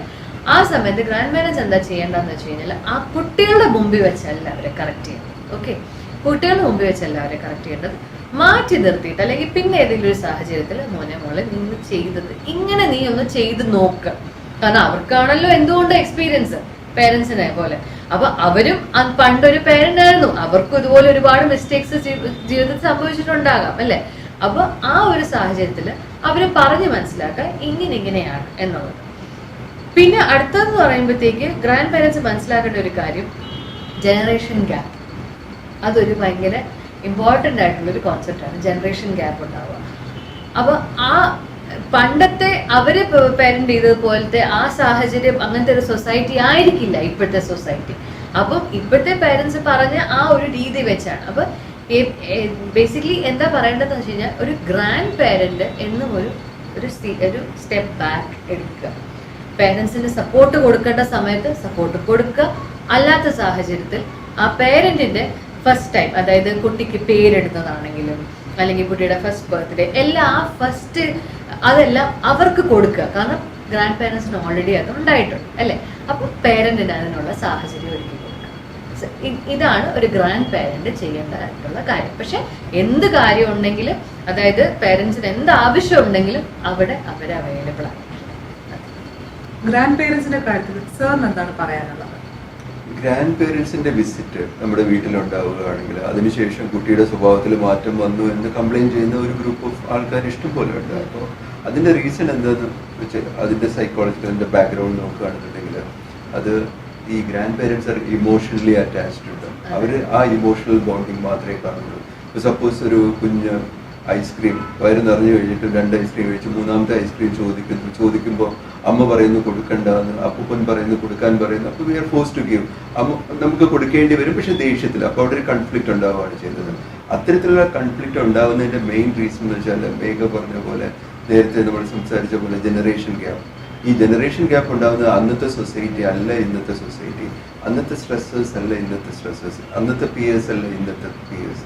അപ്പോൾ ഇത്രയും സ്ട്രെസ്സേഴ്സ് വരുമ്പോൾ പേരൻ്റ് ആയിരിക്കും പറയുന്നതിനാണ് വെയിറ്റേജ് ഉള്ളതെന്ന് ഗ്രാൻഡ് പേരൻസ് മനസ്സിലാക്കുകയും അവരും ഇവരുടെ കൂടെ നിന്ന് അച്ഛനെയും അമ്മയും പറയുന്നതിന് കാര്യങ്ങളുണ്ടെന്ന് മനസ്സിലാക്കി ഈ അഭിപ്രായ വ്യത്യാസങ്ങൾ കുഞ്ഞുങ്ങൾ മുതലെടുക്കാതെ, അവർ മാനിപ്പുലേറ്റ് ചെയ്യാതെ മുമ്പോട്ട് പോകുന്ന ഒരു കളക്റ്റീവായിട്ടുള്ള ഒരു ഡിസിഷൻ എടുത്ത് മുമ്പോട്ട് പോകുക എന്നുള്ളതാണ് ഏറ്റവും പരമപ്രധാനമായ കാര്യം. മേഘ എന്ന് പറയുന്നത് അതെ, ഞാൻ ഡെഫിനറ്റ്ലി അതിന് യോജിക്കുന്നുണ്ട്. അതായത് ഈ കുട്ടികളത് ഞാൻ നേരത്തെ പറഞ്ഞതുപോലെ തന്നെ ഒരു കൺഫ്യൂഷൻ ഉണ്ടാവും. ഞാൻ ആര് പറയുന്നതാണ് കേൾക്കേണ്ടത്? കാരണം ഗ്രാൻഡ് പേരൻസ് അവര് പേരൻസ് ആയിരുന്ന സമയത്ത് അവര് സ്ട്രിക്റ്റ് ആയിരുന്നു, അവര് നോ പറഞ്ഞു, എല്ലാം ചെയ്തു. പക്ഷെ ഇപ്പോ അവര് കുട്ടികളുടെ ഒരു ഗുഡ് ബുക്കിൽ കയറാൻ ശ്രമിക്കുന്നതാണ്. അതാണ് അമ്മ നോ പറയുമ്പോഴത്തേക്ക് ഉടനെ സാരയില്ല, കൊടുത്തോട്ടെ, കഴിച്ചോട്ടെ, അതിനെന്താ എന്നുള്ളൊരു ഒരു സംസാരം ഉണ്ടാവും അവിടെ. അപ്പൊ സാർ പറഞ്ഞ പോലെ അതൊരു കോൺഫ്ലിക്റ്റ് ആയി മാറും പിന്നെ. അപ്പൊ അതുകൊണ്ട് തന്നെ ഗ്രാൻഡ് പാരന്റ്സ് മനസ്സിലാക്കേണ്ട ഒരു കാര്യം എന്ന് പറഞ്ഞാൽ പേരൻസിനാണ് ഇവിടെ കൂടുതൽ അവകാശം. പക്ഷെ അവർക്ക് ഞാൻ നേരത്തെ പറഞ്ഞ പോലെ കറക്റ്റ് ചെയ്യണമെങ്കിൽ മാറ്റി നിർത്തിയിട്ട് അതൊരു വളരെ റിലവൻ്റ് ആയിട്ടുള്ള ഒരു പോയിന്റ് ആണ്. അതായത് ഇപ്പം ഒരു മകളുടെ അല്ലെ മരുമകളുടെ അല്ലെ മരുമകന്റെ അല്ലെ മകന്റെ ആരുടെയാണെങ്കിലും ആ ഒരു പേരന്റിങ് സ്റ്റൈലിനെ മറ്റുള്ളവർ മുമ്പിൽ വെച്ച് കുറ്റം പറയുമ്പോഴത്തേക്കും ഇപ്പം ഗ്രാൻഡ് പേരന്റ് ഒരു പക്ഷെ അത് ഒരു നാച്ചുറലി പറയുന്ന ഒരു കാര്യമായിരിക്കും. എങ്കിൽ പോലും ഇത് എങ്ങനെയെങ്കിലും അവരെ അറിയാനിടയാകില്ല. അതായത് ഈ മക്കളോ എങ്ങനെയെങ്കിലും അല്ലെങ്കിൽ മരുമക്കളോ എങ്ങനെയെങ്കിലും ആവുകയാണെങ്കിൽ തന്നെ എനിക്ക് തോന്നുന്നു അത് അവർക്കുണ്ടാകുന്ന ഒരു മാനസികമായിട്ടുള്ള ഒരു ബുദ്ധിമുട്ട് ഭയങ്കര വലുതായിരിക്കും. പലപ്പോഴും എനിക്ക് തോന്നുന്നു അത് അവരുടെ ഒരു ഉള്ള കോൺഫിഡൻസിനെ ശരിക്കും കളയുന്ന ഒരു കാര്യമായിട്ടാണ്. ശരിക്കും അത് ഭയങ്കര ബുദ്ധിമുട്ടാണ് പേരൻസിന്. അവർക്കത് താങ്ങാൻ പറ്റില്ല. കാരണം അവരുടെ പേരന്റിങ്ങിനെയാണ് ക്വസ്റ്റ്യൻ ചെയ്യുന്നത്. അതോടൊപ്പം തന്നെ എനിക്കൊന്ന് വർക്കിംഗ് പേരൻസിന് ഈ ഒരു കാര്യത്തില് അവർക്ക് ഇങ്ങനെ പറയുന്നത് എവിടെയായിരുന്നു, അല്ലെങ്കിൽ കുഞ്ഞിനെ നോക്കുന്നില്ലേ, അല്ലെങ്കിൽ ഇങ്ങനെയൊക്കെയുള്ള കാര്യങ്ങൾ ചോദിക്കുമ്പോൾ എനിക്ക് തോന്നുന്നു അവർക്കുള്ള ഒരു ഇന്റേണൽ ഒരു ഗിൽറ്റ് ഭയങ്കരമായിട്ട് നമ്മൾ പേരൻസിന് കൂട്ടിക്കൊടുക്കുകയാണ് ചെയ്യുന്നതെന്ന് തോന്നുന്നത്. അൾട്ടിമേറ്റ്ലി ഇതൊക്കെ പേരന്റ് ഗുണം ചെയ്യുകയാണ് എന്ന് വിചാരിച്ചാണ് പറയുന്നതെങ്കിൽ പോലും അത് എത്രമാത്രം ഗുണം ചെയ്യുമെന്നുള്ള കാര്യം സംഭവിക്കുന്നതെന്ന് അവർ മനസ്സിലാക്കുന്നില്ല. ഇപ്പൊ പേരൻസ് പൈലറ്റ് ചെയ്യട്ടെ, ഒരു എയർപ്ലെയിനിലെ പൈലറ്റിനെ പോലെ ചെയ്യട്ടെ, ഗ്രാൻഡ് പേരൻസ് കോ പൈലറ്റിന്റെ റോൾ എടുത്ത് പോകുന്നത് അതായിരിക്കും ഇപ്പൊ ലോകമെമ്പാടും പറയുന്നതും പഠനങ്ങളും അങ്ങനെ തന്നെയാണ്. കുഞ്ഞിനെ വളർത്തുന്നതിൽ പേരൻസിനുള്ള കോൺഫ്ലിക്ട്സ് അല്ലെങ്കിൽ അഭിപ്രായ വ്യത്യാസങ്ങൾ എങ്ങനെയാണ് കൈകാര്യം ചെയ്യേണ്ടത്? ഒരു ഫാമിലിയിൽ ഒരു ഹസ്ബൻഡ് ആൻഡ് വൈഫ് തമ്മിൽ എന്തായാലും കോൺഫ്ലിക്റ്റ് ഉണ്ടാവും. അങ്ങനെ അല്ലാത്ത ഒരു ഫാമിലി ഈ ലോകത്ത് ഇതുവരെ ഉണ്ടായിട്ടില്ല. ഓക്കെ, കാരണം രണ്ടുപേരും 2 ടൈപ്പ് ഫാമിലീസ് നിന്നാണ് വരുന്നത്. അതായത് അവരുടെ ബാക്ക്ഗ്രൗണ്ട് അല്ലെങ്കിൽ അവരുടെ കൾച്ചർ അത് വളരെ വ്യത്യാസമുള്ളൊരു കാര്യം തന്നെയാണ്, അല്ലേ? സോ അപ്പം ആ ഒരു കോൺഫ്ലിക്റ്റ് എന്തായാലും ഉണ്ടാവും. അപ്പൊ അവരുടെ വീട്ടിൽ നടന്ന പേരന്റിങ് പോലെ ആയിരിക്കില്ല, ഹസ്ബൻഡിന്റെ വീട്ടിലെ പോലെ ആയിരിക്കില്ല വൈഫിന്റെ വീട്ടിലുണ്ടായത്. അല്ലെങ്കിൽ ഇപ്പൊ നിങ്ങൾ തന്നെ ചിലര് ഗൂഗിളിൽ നിന്നാണെങ്കിലും ഒക്കെ കണ്ടുപിടിച്ച് അവരുടേതായിട്ടുള്ള പാരന്റിങ് സ്റ്റൈലിൽ അവരെ ഉൾപ്പെടുത്താൻ ശ്രമിക്കുന്നു. അപ്പൊ മറ്റേ ആൾക്ക് അതിനോട് യോജിക്കാൻ പറ്റില്ല. അപ്പൊ എന്തായാലും ഒരു കോൺഫ്ലിക്റ്റ് അവിടെ സ്വാഭാവികമാണ്. ഓക്കെ, സോ അപ്പൊ നമുക്ക് എന്താ ചെയ്യാൻ പറ്റുന്നതെന്ന് വെച്ച് കഴിഞ്ഞാൽ രണ്ടുപേരുടെയും ഒപ്പീനിയൻ പറഞ്ഞു കഴിഞ്ഞാൽ അവർക്ക് തമ്മിൽ എന്തെങ്കിലും ഒരു ഡിഫറൻസ് ഓഫ് ഒപ്പീനിയൻ ഉണ്ടെങ്കിൽ ടൈം ഔട്ട് എടുക്കുക. അതായത് ഓക്കെ, ഞാൻ ഇതിനെ കുറിച്ച് ഒന്ന് ആലോചിക്കട്ടെ എന്ന് രണ്ടുപേരും ഡിസൈഡ് ചെയ്തിട്ട് 2 വഴിക്ക് പോവാ. രണ്ടുപേരും ഡിസൈഡ് മേ ബി ഒന്നോ രണ്ടോ ദിവസം കഴിഞ്ഞ് വന്നാലും സാരമില്ല. ചിലപ്പോൾ ആ സമയത്ത് നമുക്ക് കുറെ കൂടെ നമ്മുടെ മൈൻഡ് ക്ലിയർ ആകുകയും ഒക്കെ അങ്ങനെ ഒരു ക്ലിയർ ആയി കഴിയുമ്പോഴത്തേക്ക് നമുക്ക് കുറച്ചുകൂടെ കാര്യങ്ങൾ ബെറ്റർ ആയിട്ട് ഡീൽ ചെയ്യാൻ പറ്റും. എന്നിട്ട് ആ കോൺഫ്ലിക്ട് റെസൊല്യൂഷൻ, അതായത് അത് നിങ്ങൾ പരസ്പരം തീരുമാനിക്കുന്ന അല്ലെങ്കിൽ നിങ്ങൾ ഒരു റിസോൾവ് ചെയ്യുന്നത് കുട്ടികളുടെ മുമ്പിൽ വെച്ച് തന്നെ റിസോൾവ് ചെയ്യാൻ ശ്രമിക്കുക. അപ്പൊ അതിൽ കൂടെ കുട്ടികൾക്ക് അതിൻ്റെതായിട്ടുള്ളൊരു അവർക്കൊരു റോൾ മോഡൽ ആയിരിക്കും നിങ്ങൾ. അത് അവർക്ക് മനസ്സിലാവും, ഓക്കെ, ഒരു പ്രോബ്ലം ഉണ്ടായി കഴിഞ്ഞാൽ എന്തായാലും തമ്മിൽ കോൺഫ്ലിക്റ്റ് ഉണ്ടാകും, പക്ഷെ അത് റിസോൾവ് ചെയ്യാനും പറ്റും എന്നുള്ളത് അവർക്കൊരു റോൾ മോഡൽ ആയിരിക്കും നിങ്ങൾ. അതായത് മാഡം പറഞ്ഞു വരുന്നത് വെച്ച് കഴിഞ്ഞാൽ എപ്പോഴും ഒരു ഇഷ്യൂ ഉണ്ടാവുകയാണ്, അല്ലെങ്കിൽ ഇപ്പൊ കുട്ടിയും കൂടെ ഉൾപ്പെടുന്ന ഒരു കാര്യമാണ്, ഒരു അഭിപ്രായ വ്യത്യാസം ഉണ്ടെങ്കിൽ തന്നെയും രണ്ട് പേരൻസും കുട്ടിയുടെ മുമ്പിൽ ഇരുന്നാണെങ്കിൽ തന്നെയും പരസ്പരം പറഞ്ഞ് കുട്ടിയും കൂടെ ഇൻവോൾവ് ആയിട്ടുള്ള കാര്യമാണെങ്കിൽ എല്ലാവർക്കും കൂടെ ഒരു ഒത്തുതീർപ്പുള്ള ഒരു ഡിസിഷനിലേക്ക് വരണം എന്നുള്ളതാണ് മാഡം പറഞ്ഞത്. സാർ ഇക്കാര്യത്തിൽ എന്താ പറയാനുള്ളത്? കൺസെൻസസ് ഒപ്പീനിയൻ എപ്പോഴും ഏത് ഹോം സെറ്റിങ്ങിലാണെങ്കിലും അല്ലാതെ വർക്ക് സെറ്റിങ്ങിലാണെങ്കിലും എല്ലായിടും കൺസെൻസസ് ആണല്ലോ ഇപ്പോൾ പറയുന്നത്.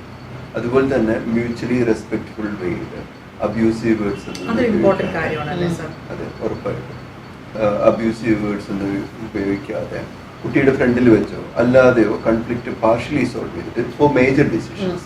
മൈനർ ഡിസിഷൻസ് ഇപ്പോൾ അച്ഛനും അമ്മയ്ക്കോ ആർക്ക് വേണമെങ്കിലും എടുക്കാം, അതിലൊന്നും കൺഫ്ലിക്റ്റ് ഉണ്ടാവില്ല. മേജർ ഡിസിഷൻസ് വരുമ്പോൾ അത് ഒരു കൺസെൻസസ് വേയിൽ കുട്ടിയുടെ ഫ്രണ്ടിൽ വെച്ച് സംസാരിച്ചോ അല്ലാതെയോ സംസാരിച്ച് ഒരു പാർഷ്യൽ തീരുമാനമാക്കി കുട്ടിയും കൂടെ ഇൻവോൾവ് ചെയ്യിപ്പിച്ച് മുമ്പോട്ട് പോകുന്നതാണല്ലോ എപ്പോഴും ഒരു ബെറ്റർ ഫാമിലി. അതുകൂടാതെ ഈ കൺഫ്ലിക്ട് റിസൊല്യൂഷൻ എങ്ങനെ കൺഫ്ലിക്ട് ഉണ്ടോ, ഈ വളർന്നു വരുന്ന കുട്ടിക്ക് കൺഫ്ലിക്ട്സ് എപ്പോൾ വേണേലും ഉണ്ടാവും. അവന്റെ ലൈഫിൽ ഓരോ ജംഗ്ഷനിലും കൺഫ്ലിക്ട്സ് ഉണ്ടാവും. ആ കൺഫ്ലിക്ട്സ് അമ്മയും അച്ഛനും എങ്ങനെയാണോ റിസൊല്യൂട്ട് ചെയ്യുന്നത് നോക്കിയിട്ടാണ് അവൻ അതിനൊരു റോൾ മോഡൽ ആവാനും അത് അഡോപ്റ്റ് ചെയ്യാനും ആ രീതിയിൽ കൺഫ്ലിക്ട്സ് ഇല്ലാത്തൊരു ജീവിതം അതാണല്ലോ എപ്പോഴും പരമപ്രധാനമായിട്ടുള്ളത്. അപ്പൊ ആ ഒരു രീതിയിൽ ഒരു നല്ല പൗരനെ നമുക്ക് മുമ്പോട്ട് കൊണ്ടുപോകാനായിട്ട് അച്ഛനും അമ്മയും കൺഫ്ലിക്റ്റ് ഇല്ലാത്ത ഫാമിലി ഇല്ല. മേഘ പറഞ്ഞതുപോലെ ഉണ്ടാവും. അതെങ്ങനെ റിസോൾവ് ചെയ്യുന്നു എന്നുള്ളതാണ് നമ്മുടെ മുമ്പിലുള്ള ഒരു ക്വസ്റ്റ്യൻ. അത് ഈ രീതിയിൽ കൺസെൻസസ് വേയിൽ പ്രോസ് ആൻഡ് കോൺസ് നോക്കിയിട്ട് അല്ല നിങ്ങളുടെ ഡിസിഷൻ കഴിഞ്ഞ തവണത്തെ നിങ്ങളുടെ പാളിപ്പോയി എന്ന് വെച്ചിട്ട് എല്ലാവരുടെയും പാളിപ്പോകണമെന്നില്ല. അപ്പൊ അതുകൊണ്ട് ആ റെസൊല്യൂഷൻ എങ്ങനെയാണ് റെസ്പെക്ട് വേണം എന്നാണ് എനിക്ക് തോന്നുന്നു. അതോടൊപ്പം തന്നെ ഏറ്റവും ഇമ്പോർട്ടന്റ് ആയിട്ട് ഒരു കാര്യമാണെന്ന് തോന്നുന്നു. നമ്മൾ പലപ്പോഴും ഈ ആർഗ്യുമെന്റ്സ് ഉണ്ടാകുമ്പോഴത്തേക്കും പരസ്പരം അങ്ങോട്ടും ഇങ്ങോട്ടും സംസാരിക്കുന്ന വാക്കുകൾ, എസ്പെഷ്യലി എനിക്ക് തോന്നുന്നു ഇപ്പം ലൈക്ക് പാർട്ട്നേഴ്സ് തമ്മിലാണെങ്കിൽ തന്നെ അങ്ങോട്ടും ഇങ്ങോട്ടുള്ള ഒരു ആർഗ്യുമെന്റ്സ് വളരെ മോശമായിട്ട് പോകുമ്പോൾ തന്നെയും പല മോശം വാക്കുകളും അവർ അറിയാതെ തന്നെ അവർ അങ്ങോട്ടും ഇങ്ങോട്ടും പറയുകയും ഇത് കേട്ടുകൊണ്ടിരിക്കുന്ന കുട്ടി ഇത് കേൾക്കുകയും എനിക്ക് തോന്നുന്നു പുറത്തേക്ക് പോയി അവരവരുടെ കൂട്ടുകാരുമായി അല്ലെങ്കിൽ അവരുടെ സ്കൂളിൽ അല്ലെങ്കിൽ അവരുടെ പിയേഴ്സിന്റെ കൂടെ നിൽക്കുമ്പോഴത്തേക്കും മിക്കവാറും ഇത്തരം വാക്കുകളായിരിക്കും ഒരു പക്ഷെ ഉപയോഗിക്കുന്നത്. എനിക്ക് തോന്നുന്നു കുറേയേറെ നമ്മൾ പേരൻസ് ശ്രദ്ധിക്കുകയാണെങ്കിൽ തന്നെ എനിക്ക് തോന്നുന്നു ഇത്തരം കാര്യങ്ങൾ നമുക്ക് ഒരു പരിധി വരയ്ക്കും നമുക്ക് കൺട്രോൾ ചെയ്യാൻ പറ്റും എന്നുള്ളതാണ് തോന്നുന്നത്. ഈസി ആയിട്ട് റെസൊല്യൂഷൻ നടന്നില്ലെങ്കിൽ അത് ഫ്രണ്ട്സിനെ അതിനകത്ത് ഇൻവോൾവ് ചെയ്യിപ്പിക്കാം. അതിലും നിന്നില്ല ഫാമിലി ഫ്രണ്ട്സ് എല്ലാവരും വന്നില്ല എന്നുണ്ടെങ്കിൽ പ്രൊഫഷണൽ ഹെൽപ്പ് എടുക്കുന്നതിൽ തെറ്റൊന്നുമില്ല. പോയി അല്ലെങ്കിൽ ഒരു ഫാമിലി കൗൺസിലിങ്ങിന് തന്നെ പോയി കഴിഞ്ഞാൽ കുറെ കൂടെ അവർക്ക് പരസ്പരം മനസ്സിലാക്കാൻ പറ്റുകയും അതിനകത്തൊരു സൊല്യൂഷൻ ഉണ്ടാക്കി എടുക്കാൻ പറ്റുക. ഇത് ഡെഫിനറ്റ്ലി നമ്മൾ പറയുന്നത് കുഞ്ഞു കാര്യങ്ങളെ കുറിച്ചല്ല, മേജർ ഡിസിഷൻസ്. അതെ, ഇപ്പൊ സപ്പോസ് ഒരു കുട്ടിയെ എഞ്ചിനീയറിംഗിന് വിടണോ അതോ മാനേജ്മെന്റിൽ വിടണോ, അമ്മയ്ക്ക് അങ്ങനെ വിടണം അച്ഛന് ഇങ്ങനെ വിടണം എന്നുണ്ടെന്നുണ്ടെങ്കിൽ അത് പറ്റില്ലെങ്കിൽ എഡ്യൂക്കേഷണൽ അതിന്റെ കൗൺസിലേഴ്സ് ഉണ്ട്, അവരുടെ അടുത്ത് പോവുക, അവരോട് സംസാരിക്കുക. അപ്പൊ അതിന് പ്രോസ് ആൻഡ് കോൺസ് മനസ്സിലാക്കി കൊടുക്കുക. ആ കുട്ടിയുടെ ടേസ്റ്റും അഭിരുചിയും അതിനകത്ത് എന്തൊക്കെയായാലും വരണം. അത് കൂടെ നോക്കിയിട്ടാണല്ലോ. അതിപ്പോ അച്ഛനും അമ്മയ്ക്കും അറിയില്ലല്ലോ നീ ഇങ്ങനെ ആവണം എന്ന് പറയുന്നതിൽ കാര്യമില്ല. അപ്പൊ കുട്ടിയുടെ അഭിരുചി നോക്കി അതിൽ ആ രീതിയിൽ അച്ഛൻ്റെയും അമ്മയുടെയും എല്ലാ തീരുമാനങ്ങളും അതുപോലെ തന്നെ അവരെ അടിച്ചേൽപ്പിക്കാതെ അവരുടെ അഭിരുചി നോക്കി ആ റെസൊല്യൂഷൻ വരുന്നതിലാണ്. വളരെ നല്ല ടോക്കായിരുന്നു. കുറേ കാര്യങ്ങൾ നമുക്ക് അങ്ങോട്ടും ഇങ്ങോട്ടും പറയാൻ കഴിഞ്ഞു. അപ്പം ഈ ഒരു ടോക്കിലൂടെ എനിക്ക് മനസ്സിലായ കുറച്ച് കാര്യങ്ങൾ വെച്ചാൽ എങ്ങനെ ഒരു ജെന്റിൽ പേരന്റ് ആകണം, എന്ത് ശൈലിയാണ് നമ്മൾ തിരഞ്ഞെടുക്കേണ്ടത്, എങ്ങനെ നമ്മുടെ കുഞ്ഞുങ്ങളോട് സംസാരിക്കണം, ഒരു കാര്യത്തിന് വേണ്ടി വാശി പിടിക്കുമ്പോഴത്തേക്കും എങ്ങനെ അവരെ അതിൽ നിന്ന് എനിക്കൊന്ന് പോസ് ചെയ്ത് വേണം, ഒന്ന് നിർത്തി വേണം അവരോട് അതിനുള്ളൊരു മറുപടി പറയാനായിട്ട്. അതോടൊപ്പം തന്നെ ഇപ്പൊ നമ്മൾ നാളെ ഗ്രാൻഡ് പേരൻസ് ആകുമ്പോൾ പോലും ഈ പറഞ്ഞ കാര്യങ്ങൾ ഒരു പരിധിക്കപ്പുറം നമ്മുടെ മക്കളെ അല്ലെങ്കിൽ അവരെ ഒരുപാട് അങ്ങ് പുഷ് ചെയ്യുകയോ അല്ലെങ്കിൽ അവരെ കൂടുതൽ മറ്റുള്ളവർ മുമ്പിൽ കുറ്റപ്പെടുത്തുന്ന ഇത്തരം കാര്യങ്ങൾ അവോയ്ഡ് ചെയ്യുക. അതോടൊപ്പം തന്നെ വരുന്ന അഭിപ്രായ വ്യത്യാസങ്ങൾ വളരെയധികം പരസ്പരം ഒരു മ്യൂച്വൽ റെസ്പെക്റ്റോടുകൂടി തന്നെ പരിഹരിക്കണം. ഇത്രയും കാര്യങ്ങളാണ് എനിക്ക് ഈ ഒരു ടോക്കിൽ നിന്ന് മനസ്സിലായത്. അത് പറഞ്ഞ പോലെ ഈ മൊമെന്ററി ആയിട്ടുള്ള റിയാക്ഷൻ പാടില്ല, റെസ്പോൺസ് ആണ് വേണ്ടത്. പോസിനെ കുറിച്ച് പറഞ്ഞില്ല. ആ പോസ് കിട്ടിക്കഴിഞ്ഞാൽ ആലോചിച്ചിട്ട് തീരുമാനമെടുക്കുക. റിയാക്ട് ചെയ്യുന്നതിന് പകരം റെസ്പോണ്ട് ചെയ്യുക. അതാണ് നമുക്ക് പാരന്റിംഗ്. അതായത് ഇപ്പൊ ഒരു പാരന്റിന് വളരെ ദേഷ്യം വന്നു, ആ സാഹചര്യത്തിൽ നിന്ന് മാറി നിൽക്കുക, അതായത് remove your self from that situation എന്നാണ് പറയുന്നത്. അതായത് നിങ്ങൾക്ക് ഇപ്പൊ ഒരു പ്രശ്നം ഉണ്ടായി കഴിഞ്ഞു കഴിഞ്ഞാൽ നിങ്ങൾക്ക് ദേഷ്യം വന്നു, കുട്ടിയോട് ഭയങ്കരമായിട്ട് ദേഷ്യം വന്നു, പറയാം മോനെ മോളെ ഒന്ന് മാറി നിൽക്ക്, ഞാനിപ്പം ദേഷ്യത്തിലാണ് ഇപ്പം കാരണം നമ്മൾ ദേഷ്യത്തോടെ സംസാരിക്കുമ്പോൾ ഭയങ്കര ഹേർട്ട്ഫുൾ ആയിട്ടുള്ള കാര്യങ്ങളായിരിക്കും പുറത്തോട്ട് വരാം. സോ അതുകൊണ്ട് നമ്മൾ അതിനായിട്ടുള്ള ഒരു ടൈം ഔട്ട് എടുത്തിട്ട് നമ്മൾ തന്നെ നമ്മളെ കാം ഡൗൺ ചെയ്തിട്ട് കുട്ടികളോട് സംസാരിക്കാൻ ശ്രമിക്കാം. അപ്പം അങ്ങനെയാണെങ്കിൽ നമ്മളൊരു ജെന്റിൽ പേരന്റ് ആയി എന്ന് തന്നെ പറയാം. വളരെ എളുപ്പമായിട്ട് ഇത് ചെയ്യാൻ പറ്റുന്നതെന്ന് വെച്ചാൽ നമുക്ക് ദേഷ്യം വരുന്ന സന്ദർഭങ്ങളിൽ 2-3 ഡീപ് ബ്രെത്ത്സ് എടുക്കുക. ബ്രെത്ത്സ് എടുക്കുമ്പോൾ അത് മൈൻഡ്ഫുൾനെസ് എന്ന് പറഞ്ഞ ഒരു തിയറി തന്നെ ഉണ്ട്. ആ 2-3 ബ്രെത്ത്സ് എടുക്കുമ്പോൾ തന്നെ നമുക്ക് ബ്രെത്ത്സ് എടുത്ത് കുട്ടിയെ ഒന്ന് തട്ടിയിട്ട് ഞാൻ വരാം എന്ന് പറഞ്ഞിട്ട് വേറൊന്നും പറയണ്ട, വഴക്കിനെ കുറിച്ചൊന്നും പറയണ്ട. 2-3 ബ്രെത്ത്സ് ഡീപ് ബ്രെത്ത്സ് എടുക്കുക, നമ്മുടെ ബ്രെത്തിനെ നമ്മൾ ലിസൺ ചെയ്യുക, കുട്ടിയെ തട്ടിയിട്ട് ഞാൻ വരാമെന്ന് പറഞ്ഞിട്ട് പോയി 1/2 മണിക്കൂർ കഴിഞ്ഞ് വരുമ്പോൾ അവനും തണുത്തിട്ടുണ്ടാവും, നമ്മളും തണുത്തിട്ടുണ്ടാവും. വി വോണ്ട് റിയാക്ട്, അപ്പൊ നമ്മൾ റെസ്പോണ്ട്. അപ്പൊ that will be best thing. എന്ന് വെച്ച് കഴിഞ്ഞാൽ അവിടെയാണ് നമുക്ക് ദേഷ്യത്തിൽ എടുക്കുന്ന ഡിസിഷൻസ് എപ്പോഴും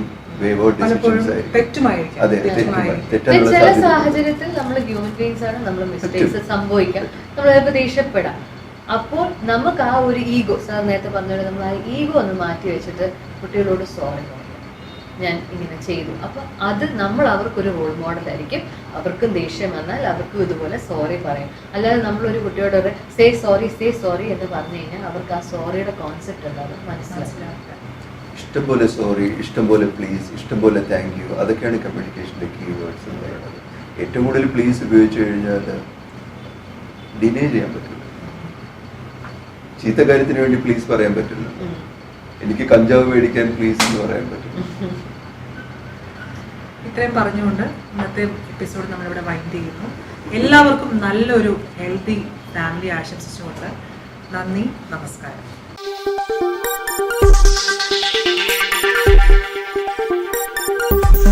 ഈ വാർത്തകൾ നിങ്ങൾക്കായി അവതരിപ്പിച്ചത്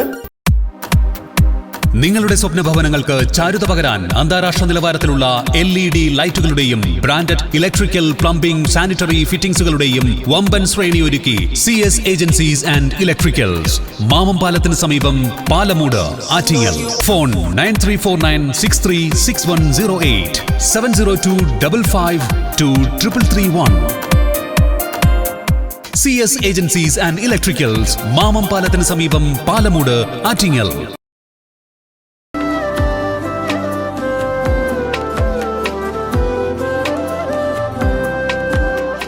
Arabian fashion jewellery, Alangode, Pothencode, Attingal.